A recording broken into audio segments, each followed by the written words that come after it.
તો પૂર પરના પોલિટિક્સની વચ્ચે જૂનાગઢમાં આજે ઘેડ પંથકના ખેડૂતો કલેક્ટર કચેરીએ પહોંચી ગયા હતા। કિસાન કોંગ્રેસના નેજા અંતર્ગત મોટી સંખ્યામાં ખેડૂતો ભેગા કરવામાં આવ્યા હતા। ઘેડ વિકાસ નિગમ બનાવવાની પણ ખેડૂતોએ માંગ ઉગ્ર બનાવી છે। જમીન ધોવાણ, પાક નુકસાન સહિતનું વળતર ચૂકવવાની પણ માંગણી મૂકવામાં આવી છે।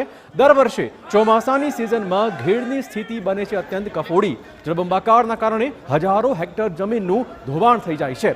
સ્થળ ત્યાં જળની સમસ્યાનો સામનો કરે છે આ પંથકના ખેડૂતો। આ ઘેડની સમસ્યાના નિરાકરણના તમામ દાવા પોકળ હોવાનો પણ તેમણે આક્ષેપ મૂક્યો હતો।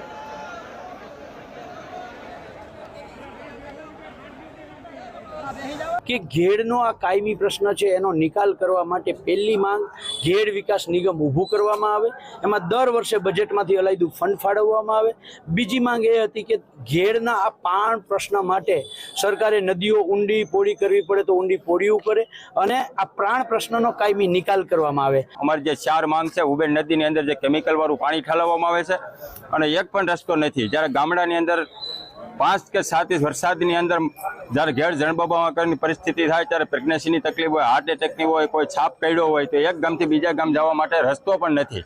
તો આ સરકાર દરિયાની અંદર જો રસ્તો બનાવી શકતી હોય તો એક ગામથી બીજા ગામ જવા માટે રસ્તો ન બનાવી શકે। બધી નદીઓની પહોળાઈ ઊંડાઈ જો શક્ય હતી જૂની એ નહીં લે ત્યાં સુધી આ પ્રશ્નો છે એ સરકાર અને ખેડૂત બે નુકસાનમાં જ છે।